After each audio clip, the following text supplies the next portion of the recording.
the newcomer comes, I should give them something, whether they give the donation or not give the donation. I always like to give. So he's been coming for the last 10 years. So I've never seen you before. And even if I asked you, you could have easily said no. But he was still angry. And I kept on apologizing. And I never lost my temper or anything. I said, well, this Krishna is testing me. And then I thought he came downstairs and he said, look, Prabhu, in front of you I'm apologizing. How many times I have to say sorry? How many times? And he said, I'm coming from 10 years and you should have known that I've never seen you before. You must be coming. But I've never seen you before. But that doesn't make you feel that you should get on saying. Now what happens to the people? They give out in a few forms. It's going to be Krishna, not me. I'm a volunteer. But there are many ways to say, but I told you don't be so. That wasn't the case. So I do apologize to all of you for keeping you waiting, but because I have to sort this out, make him happy. I said, if I see you next time, I want to preach now. I know your face now. Yeah. But I said, I'm not going to give him heart to give the books in the temple. Because there are some people who come first time, and they are very happy to take it, but they are very happy to give it donation. It goes to Krishna's temple, not me. I'm just a volunteer. I don't take a single penny from him. So, anyway, that's the thing. So, what else you would like to know? The other day you were telling me how when you started, people were different to how they are now. What difference do you notice? Because you started 30 years ago. 32. So how did people change? People change. Spirituality has, in my view, has gone down. Spirituality. We don't meet many people who are spiritually inclined. Even our own younger generation, the Indian background, they just say to me, oh, my grandparents have the books. But when you ask them, have you read it or anything, they have no answer to that. They're more inclined for the materialistic life actually. So this is how it changed.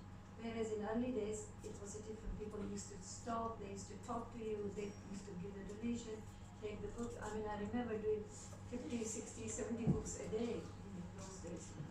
But now, if you're talking now, it's not the same. So this is why I feel the spirituality is going down. The people who are really, really distressed or want to know something, they are the one who will stop.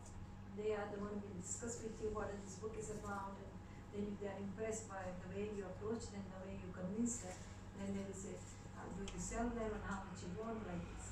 So this is, I think this has quite a bit change. In my view, has changed. I don't know what other people have experienced, but to me, I find it this is going down. But then I think it's the effect of Kali Yuga, because this is what expected of this kind of Kali, that the spirituality will go down as the Kali influence goes up and up. So I don't blame either of them, because outside his influence is so much materialistic life and all these things. And at the moment it's a Christmas thing, so all the decoration and all the things in the shops, people are more attracted to them than these things. These things will come later. But yeah, nonetheless, it's Krishna's plan. Who he want to go, who he wants to acquire, they should acquire this book. All these things depends on Krishna. So which we just have to take according to the will of the Lord. Could you share any special stories, any special cases when you? Well, I don't have much to tell about the Indians, because Indians are always inclined to the religious things. So they will, whether out of compassion or whether out of wanting to know, will take the book. But I met yesterday I met a young boy. He's 8 or 6 high. My mother was studying there, he was student college, and he was attracted to the book I was holding in my hand. And this is the Srimad Bhagavatam, the picture of the book. And he said, I want this book. And I said, but you're a baby, how can I give you? I mean, it's not my way of giving a child a book, what the mother will think. So I said, where is your mom? He said, this is my mom. The mom said, come. And he said, no, I want this book. And then the mother came, and he said, okay, we can have a book on our donation. I said, it's up to you, whatever you want to give. So I think this boy, in my view, must have done something previously, in his previous life. That is why he wanted this book so strongly. But I couldn't give him on his own, unless his mother said yes. So this gave me a tremendous joy that I've seen somebody who is a 5 person in the previous life. So I There is one about riches.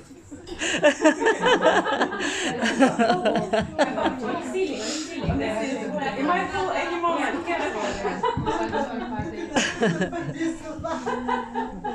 Two more. Yeah. Three.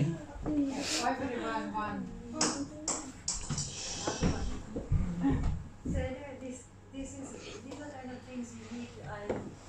I also the other day, Iraqi lady, I think, I was talking about the book distribution, giving the books and all that, and she went in my box, and then when I finished with the person I was dealing with, she asked me, what are these books about, and what is it inside, and all that. I explained her everything, and then she said she's a Iraqi lady, she has a veil on her. And she said, I want that book. I said, okay, you're welcome to take the book. I said, just give some donations. And she gave me the donation and she took the book. So I mean, I was surprised to see that she's a Muslim lady who's taking a book from me. Because a lot of Muslim people, they always say, oh, I'm Muslim, I don't really know these books, you believe in Allah, I don't know. But there are some people who are trying to take this book. Because when we film them, just try and see what is inside it. I'm just giving you the philosophy. I'm not asking you to change your belief or religion or anything. But see what other people are following, what other people are reading, and does that make any sense to you? Sometimes they did. Sometimes the Pakistani, sometimes the Iraqi, Irani, other day the Israeli person, she took the book as well. So now I feel the Kuwaiti person took the book as well.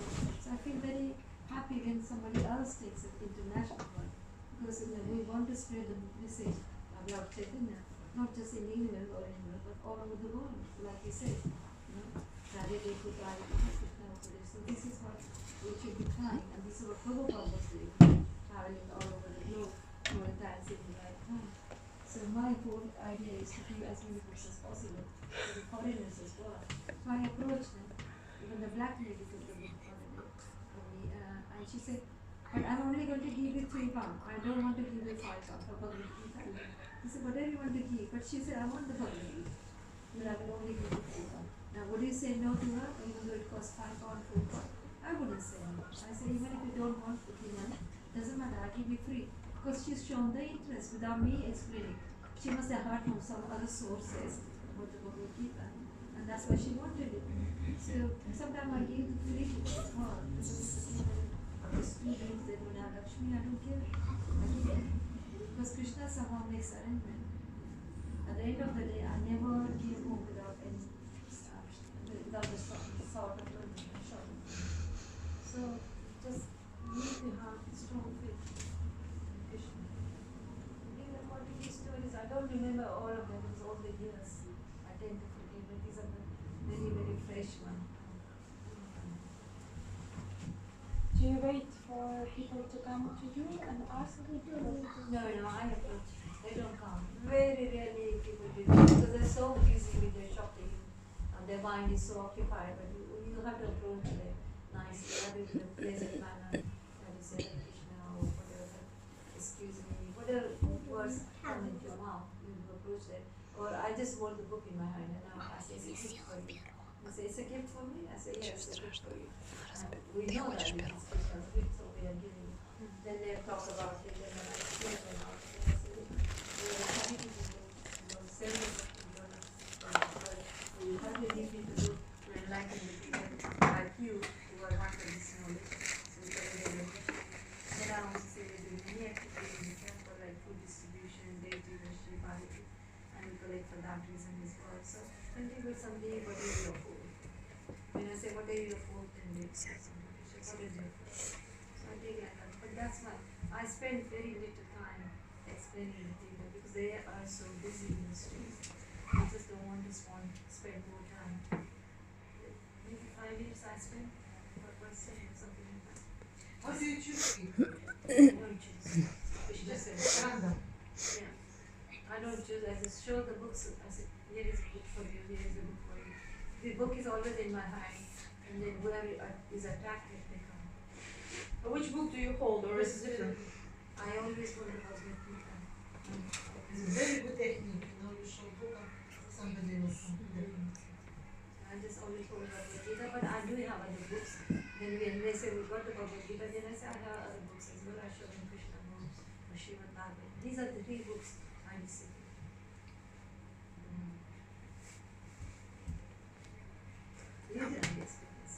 Here is Mataji. Once.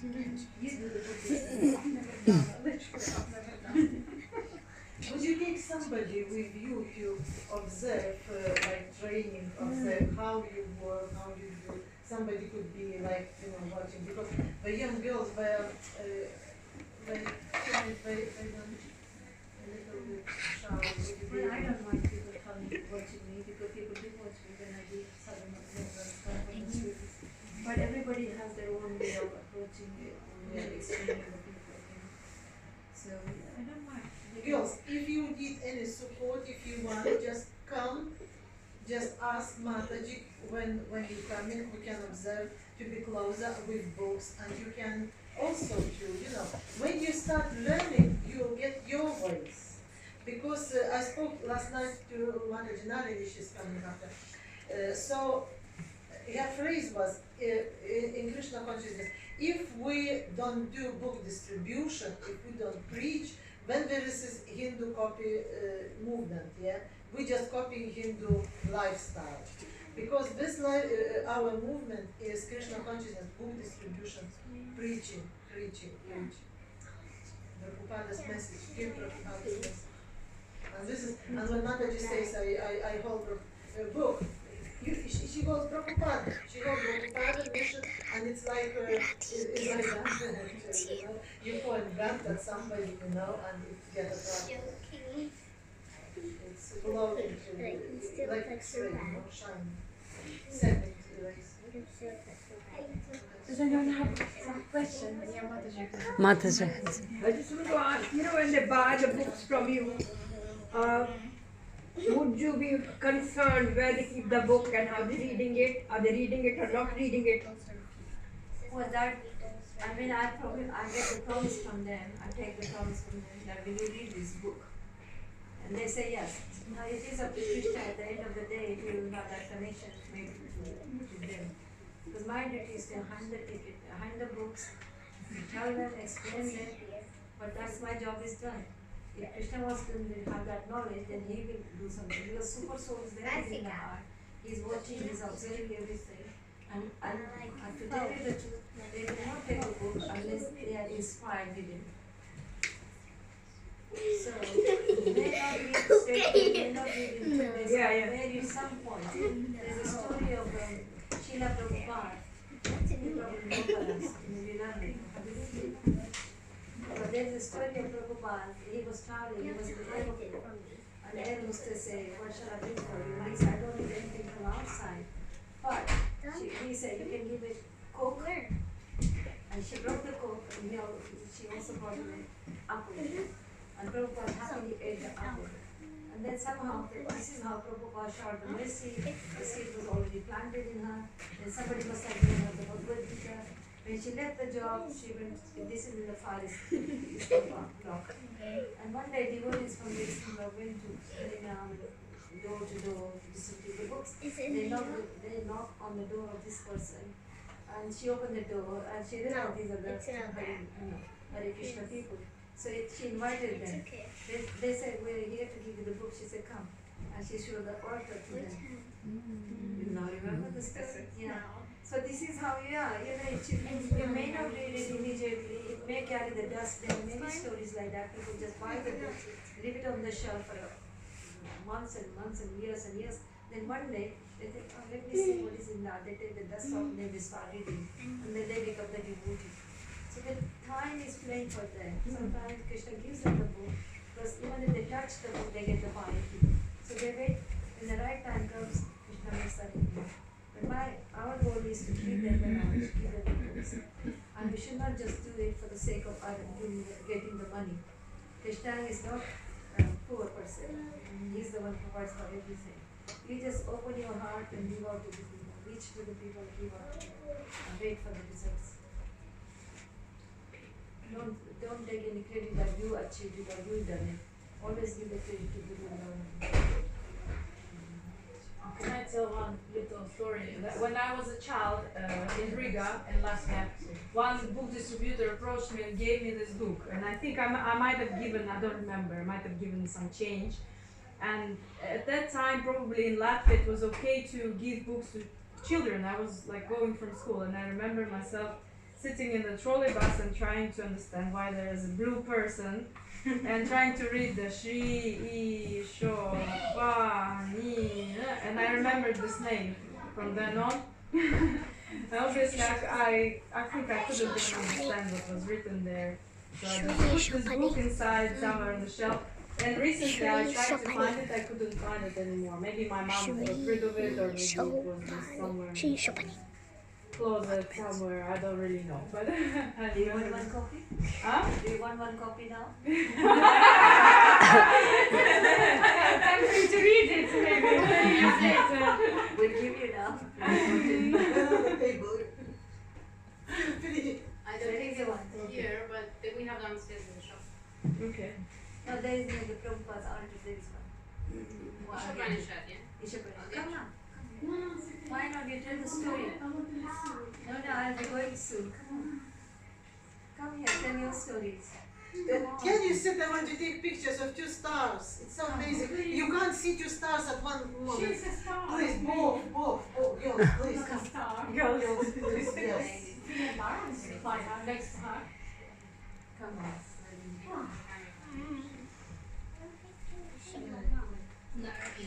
Can I just tell one story? Haribo. Mataji just said that maybe, even the person who is not going to read immediately, sometime later, it might, they come back to it, or their children or someone.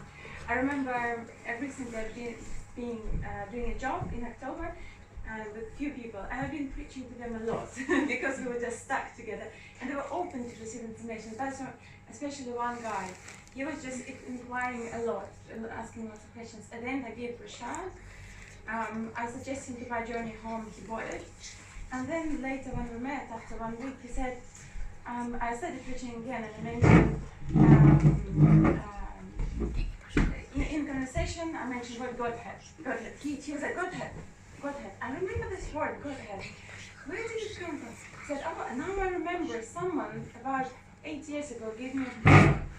I was in a different city, they distributed me a book, sold the book, and I started reading it. I couldn't understand anything, but I remember that word Godhead. And then I thought, well, and 8 years later, because he took the book, he eventually got Prashad and got more book.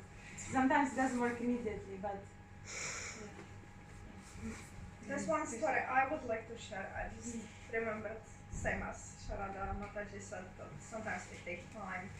I think it was Indradyumna Maharaj. He was sharing on his Facebook that he was already a sannyasi, and when he became devotee, he was bringing Prabhupada's books to his mom, but she just always put it inside box and inside the garage.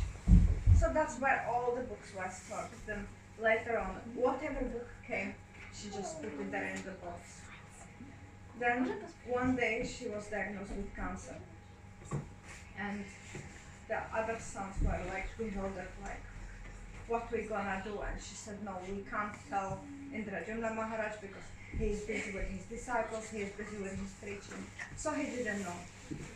And then one day he was speaking with his mother, and she started asking him the spiritual questions and this and that. And then she said, I've read all the books. And then she was telling him, take me to Vrindavan. I want to go to Vrindavan. I have to go to Vrindavan. But he still didn't know she's so sick. Yeah? But then her health declined, and she left her body. And the brothers also were telling him, you don't know, you were busy with your disciples, but your mother was every night reading the books, every night sitting and just going page after page.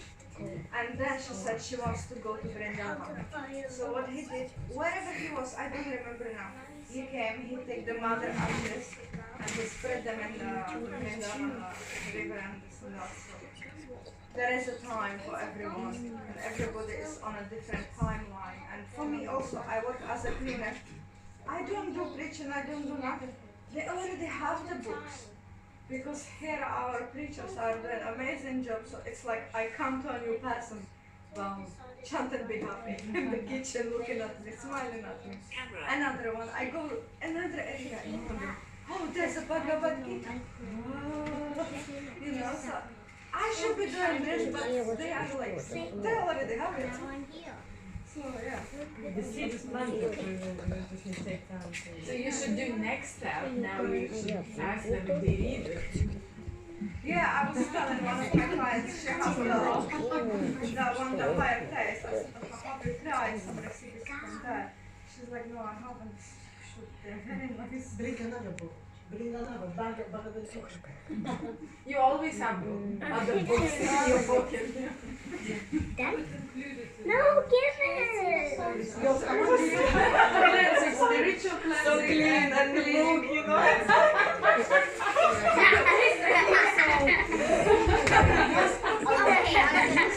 This is the best thing with you in a fast life. Tell more stories. Not in much.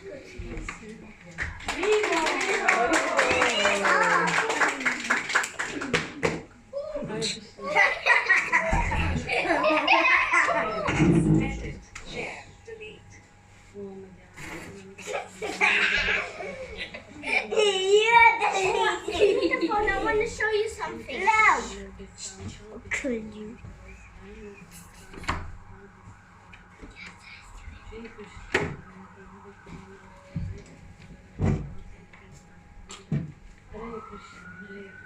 Krishna Krishna Hare Hare Hare Rama Rama Rama Hare Hare.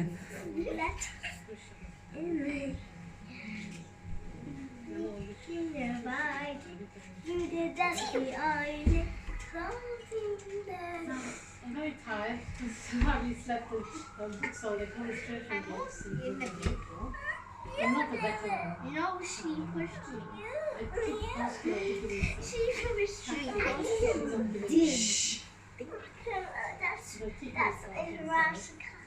So what can I say? I mean, my saying for that my idea of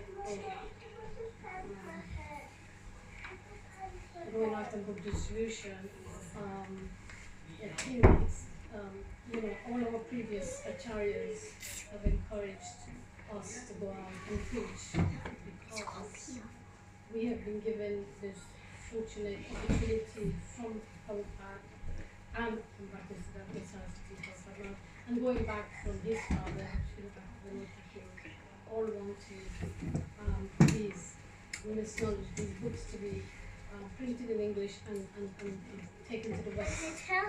I told my dad that was you. Prabhupada's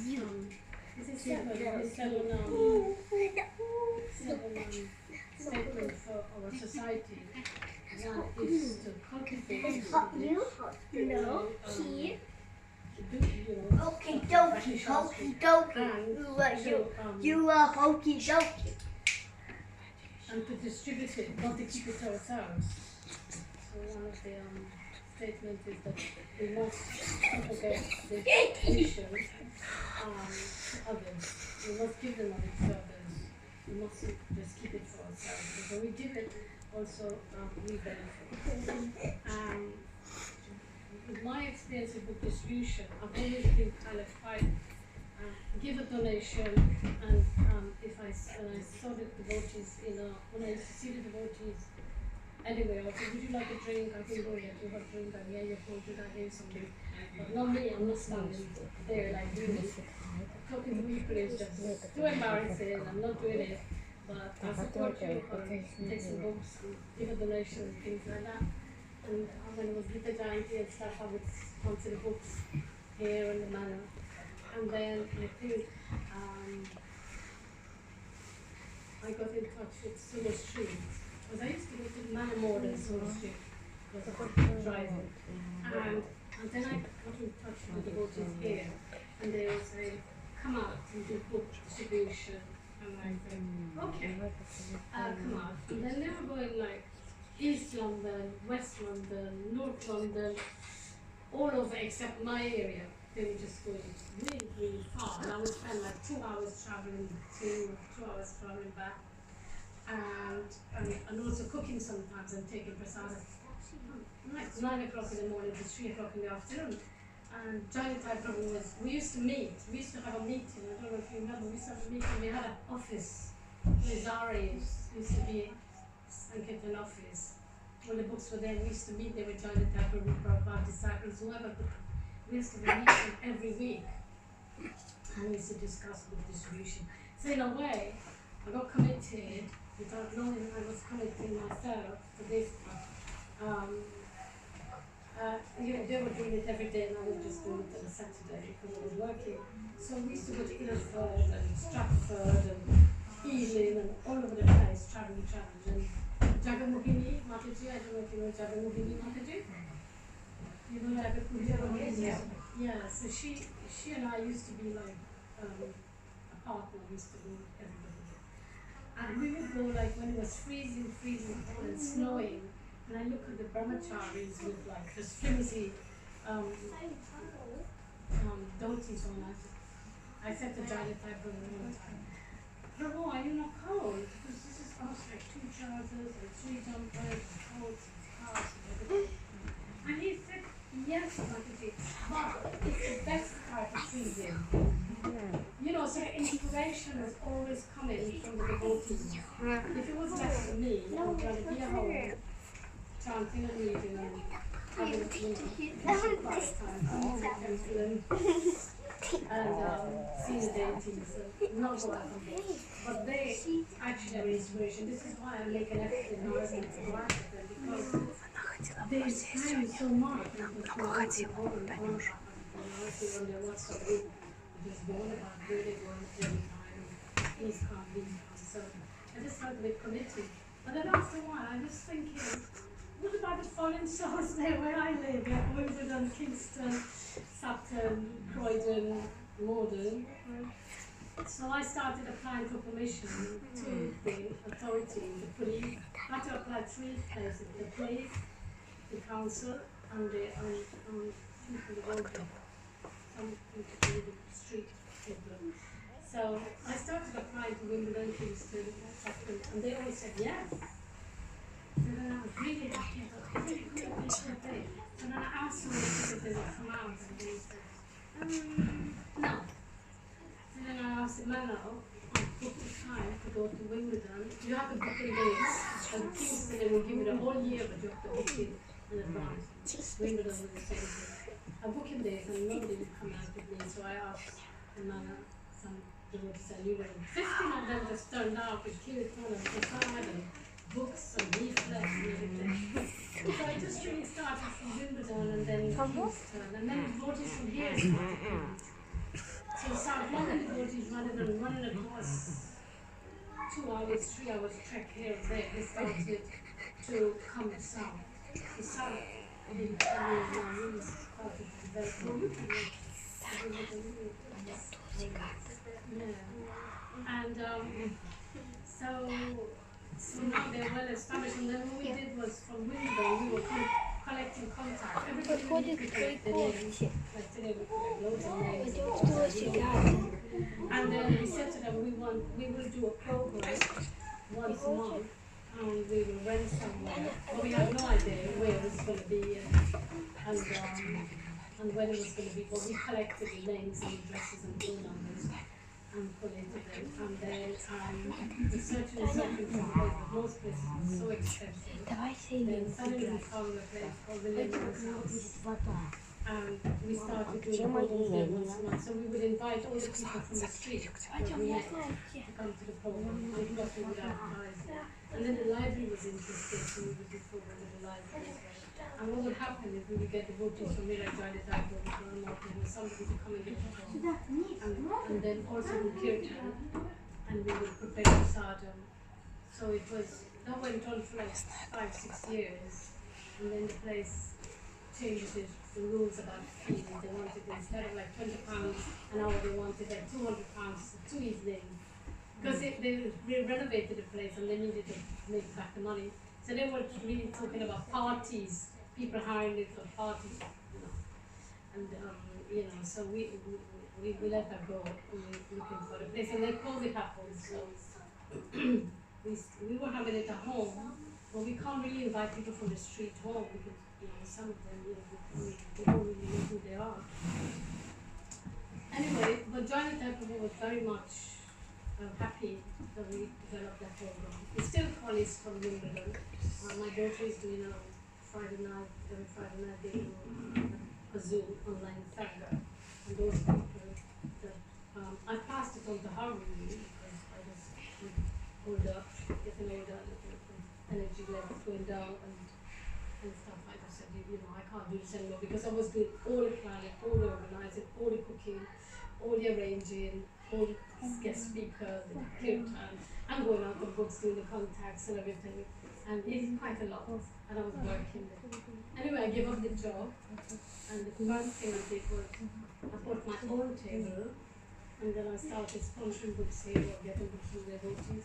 I started going door to door or back on the street. So what I did, because I was off, so I was just doing, not just today. So that's still going on. We still do that. We go to work with them, kids to Saturday. It's quite nice. Today, Vamsi Dowry Prabhu, you need to bring his wife here. He had a box of books. He came with a box of books. And within like less than 2 hours, every book in the box was gone. Really amazing. I mean, he's just like you, really like you. I'm not sure I'm good at talking and being there. Really, and some a tutor to me was like share as well. And the tutor and and you know, the idea is that, I don't know, I think book distribution is like a job, really. I don't know. It's just, I can't say who inspired me first or got me kind of really into it, but I just feel I can't stay home if there's something going on with book distribution, especially marathons or non-marathons. I'm not like Charlotte Magazine, you know, I'm not at all anyway. I mean, they are hard, where I just come anyway and I do it. I have to be kind of, you know, ready and I got the books and everything and go. So, there have been some stories, and also we've seen that the devotees who have joined have become devotees and have even become initiated devotees. So it's nice to see that, you know, this devotees here and now present serving here we met on the street and I think that's nice. And also there are people one famous person I met who lived down the street from me he's called Tony Mayo, he's a snooker champion, he used to be a snooker champion. Anyway, he lived just down my road. And I gave him some books for marathon time. And then just before COVID lockdown, or just a week of COVID lockdown, I was passing by and he was in his front garden and he was looking at me and smiling. So I said, "Oh, do you remember me?" He said, "Yes, I remember you." And I don't think he did, he just probably said that. So I said, "Oh, I'll give you those books." He said, "Yeah, you're the lady who gave me those books, but I didn't believe you existed because I never saw you." So then he said to me, I said, "Do you read them?" He goes, "I have to tell you, I never read them, but I got severely depressed." And then I picked he didn't remember which book it was, and he showed me it was the Bhagavad Gita. He picked the Bhagavad Gita and he said, "I only read so much." And my depression lifted. I take the same as 13 o'clock. because it's just nice to see how the Bhagavad Gita, like you all say, how these books work. Because you know, he's quite famous, he's rich, he doesn't need, you know, any help from anywhere, but somehow, because he wanted those books, he kept them in good faith, he was very happy to give donation, and he kept the books on his shelf, but he never read them, but when he felt depressed, and then he said to his daughter, one lady came once and showed me some books, I don't know who she is, she just disappeared, and then I read this book, and I just felt better, and my daughter said to me, well, it wasn't a coincidence we met her then. So somehow they're spiritually minded people, these books go to them, and you know, one day they pick it up. So and I said to him, do you chant the mantra? He goes, yes, I chant. And he just repeated the mantra, just like that. I said, how often do you chant mantras every day? So we don't know really, because we don't get feedback. We don't, I mean, it's difficult to cultivate everybody. So he was one, and then, as you know, sometimes we meet people on the street who absolutely just come up and pick the books up. I mean, one thing that stuck in my mind, in Kingston, we were in Kingston, and we were in the kind of street where they have lots of stalls, lots going on. Kingston's quite posh, you know. And I approached this lady, and she said, well, are you a born again Christian? I said, no, but I believe in Jesus. She said, are you a born again Christian? And she was really getting very heavy. And then I said, no, what does born again Christian mean? And then she just started hammering me and screaming on the street and screaming and screaming and screaming. And I just said, okay, have a good day. I thought, oh my God, you know, it's like those kind of you know, you have to be prepared that there will be people who actually take the books. And the kids want to play outside. Yeah.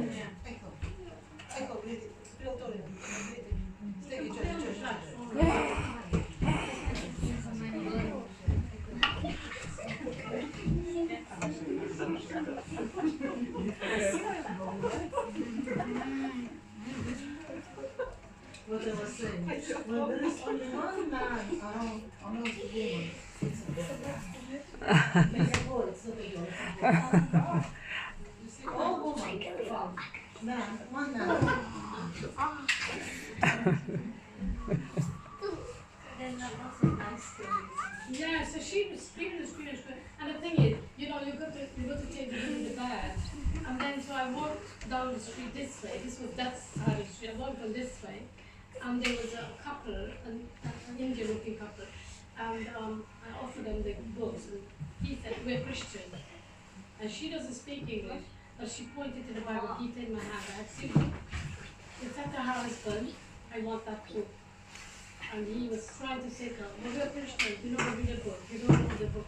This book is about Hinduism, don't take the book, we don't want the book. She couldn't speak a word of English, but she insisted she wanted that book, she wanted the book, she wanted the book, and she's not going to have it. She wants the book and she's going to have it. And they're Christians, she's never heard of Krishna, she never heard of the Bible. He said to her, well, how are you going to read it? She goes, but I want the book. He said, but the book is all about Hinduism. What are you going to do with the book? She said, but I want the book.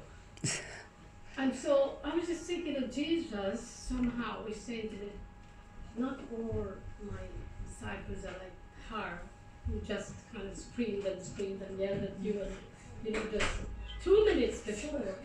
And she took the book and she gave me £10. She made him give me £10. So there's nice stories of Christians. There was another Christian lady who, she had, you know, she's a big lady, she was walking with loads of shopping in Wimbledon. And she was walking down, and I was about to give up. It was like 7 o'clock at night. I had like been there for a few hours. And I thought, I'm going to approach just her and ask her if she's going to take, maybe she would take the higher taste, because she doesn't look like somebody who's going to be, you know, reading, and she's not going to want to read any books. She's just going to be happy with a higher taste. So I offered her a higher taste, and she said, no, but I want that one. And she pointed at the book. I said, yeah, but you don't want this. I was trying to convince her to take something that in higher taste. She said, but I want that one. And she insisted. She said, I'll give you more money, but I want that one. And she's actually a spiritual, religious priest in her Christian faith. So, and you know, even up to now, she keeps in touch with me. She always, you know, like my photos on my status about Christian. She always say Hare Krishna, Hare Krishna. You know, so it's just amazing how, you know, these people meet who, you never know. You walk on the street, but I'm not stuck in this one, I'm not stuck in that one, because they don't look like they're going to read, they don't look like they're going to take the book, they don't look like this or that, but they're always different to you. Always different. So I guess guess my inspiration is that please go out, because you know if you just get some books, always get some books. Like Vanshishika Prabhu said, always get some books, and have a book table really helps. And like I buy fruits and put on the book table, I buy some chocolate, vegetarian, and everything offered, and put them on the table. And people will come up. Often when they get to know you, they just come and take the fruits on the street. They don't need to ask. So it's inspiring because there's lots of people who you don't approach, who you don't think would want to take a book. Just come up to the table.